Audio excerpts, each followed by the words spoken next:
people. And once people move up in the middle class, they want things. They want things that consume energy. They want cars. They want television sets. They want things that consume energy. And so marrying up this economic growth with energy was the key to keeping this kind of growth going forward. And so I started focusing on energy. And I watched a China that every couple of weeks opens up another oil-fired or coal-fired power plant, but at the same time is leading in the installation of nuclear power plants, and is also one of the leaders with respect to wind and with respect to solar power.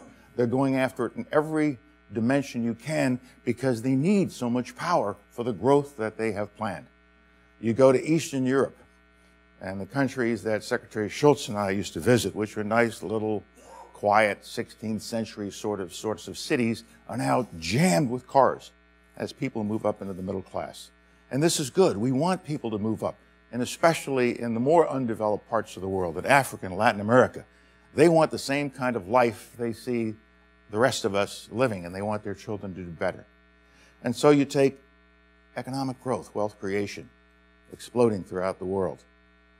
You then look at the energy demand this places on all of our energy producing systems. And then you get to the third piece, because if you're going to have this kind of growth, and if you're going to have this kind of energy demand, we're throwing more stuff up into the air. And therefore, the environment, global warming, whether you are for it or against it, all I know is it's dirty stuff going in the air, and we ought to do something about it. All of those three things are connected one to the other, and you can't separate them out. And then as I got more and more into this, and I learned more and more about what KR was doing with his team, this seemed to be a product that touched on all of these. It provided the energy needed for economic growth, and it does it efficiently. It does it cheaper than other systems that are out there. It'll do it cheaper than the grid. And you heard from these leaders on the stage a moment ago as to how they're using it. It provided you reliable energy, and it takes the burden off some of the legacy systems that are out there that are not as efficient and are still dirtying our atmosphere. And finally, it seemed to do it all in a way that is cost-effective, affordable, and reliable. And so for that reason, when I was asked by KR last year to join the board, it was a natural choice for me. I'm pleased to be part of this company. I'm pleased to play a minor leadership role, and occasionally I will call KR with a little bit of a lecture. I'm still a general. And, but I am very pleased at the progress that has been made in the 8 years and the progress that has been made in the 5 years that I have been watching this kind of company and been associated with it. And so now we're no longer hiding. It was always a problem for me when people would say, "What is this company you're with?" I can't tell you. Well, it's a secret. Why is it a secret? Well, I don't know.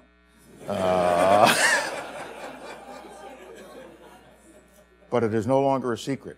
It is out. It is in the open. It will be criticized. People will say, does it really work? Fuel cells have been around for everybody who tried it. Does it work? We've got some witnesses here who say it does. But will it work for 10 or 20 years without something going wrong? We'll find out. But the proof of the pudding, as KR said, is in the product and the reception from the business community and all of the other people. All you heard today were from business people. That's not the real answer. That's not what we're really looking for.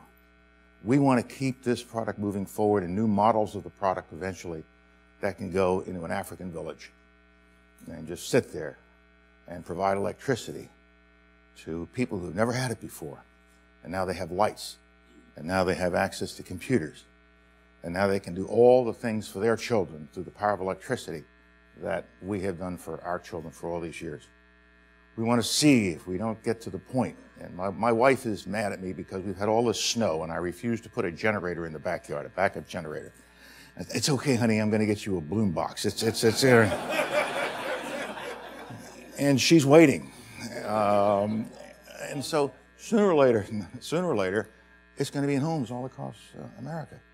Maybe it won't power a home. Maybe it'll power a street. Maybe it'll power a whole community. And so just think of the potential, not just for putting in the back of a Walmart or doing something for Coke or Google. Think of the potential as we retail this concept, this philosophy, and we retail the product out to homes, out to communities, out to the furthest reaches of our world, and what ultimately it can do for humankind. We know that we're going to be looked at very, very critically. We should be.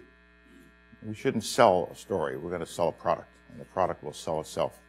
And so I want to thank you all for being here this morning, and KR, my congratulations, and to all of the others who have been a part of this team, my congratulations, and I hope you all will enjoy the tour and the rest of the morning. Thank you.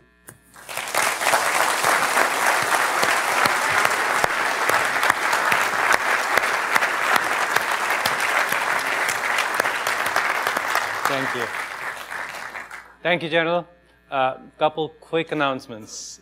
If you walk out when we are done with this, through that side of the door, you'll assemble there to go on the tour and see the eBay 5 Bloom energy servers.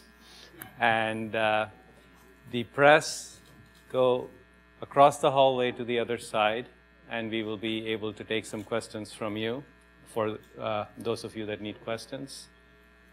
I want to end today with a deep, sincere appreciation for a team. These 8 years, they've been challenging, they've been hard, they've been ups and downs to make something happen. By no means was this something easy, a slam dunk. But along the way, every single day was joyous. The journey was joyous. We were learning. We were doing things together. And the reason it was so much fun was the people around us, our employees, the team members, our investors.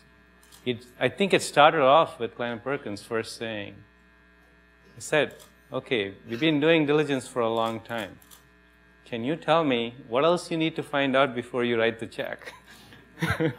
And the answer was very simple. Once we're convinced that you're the kind of people that we want to get into trouble with for a long time to come, we'll write the check. Because you will get into trouble. We just want to be sure that you're the kind of person we want to hang around, right? So that became the motto. To our employees, I felt the same way, every single employee that I recruited. Are you the kind of people that we will have fun no matter what challenge is being thrown at us? We have the can-do attitude. We can make things happen. As long as we don't violate physics, we'll figure a way out. That attitude. And it's better not to know too much of the details because you may be too scared to get started. It's better to get pregnant and then go through it. Go through with it. So that's what we did. And this team is a remarkable set of people who, it's not just the team members, it's their families. People always ask in a startup in the Valley, is it a sprint or is it a marathon? I would think for a while. Say, you know what? Some days it seems like a sprint. Some days it seems like a marathon. But it goes on. So really, it's a Tour de France. We are on to a Tour de France. This is what we went through. And but for this unbelievable, skilled, passionate team that we had, we will not be where we are. So, as your Chief Enabling Officer, I just want to thank each one of you for what you've done. This day is yours. Enjoy. But don't forget, we have a long way to go for our mission. A lot more hurdles to cross, a lot more miles to go to meet that ultimate goal that General Colin Powell talked to us about, that unit in Africa. So, this is a moment to enjoy, hang your hats, have fun with your family. Starting tomorrow, back to the grind. Let's make a difference. Thank you very much.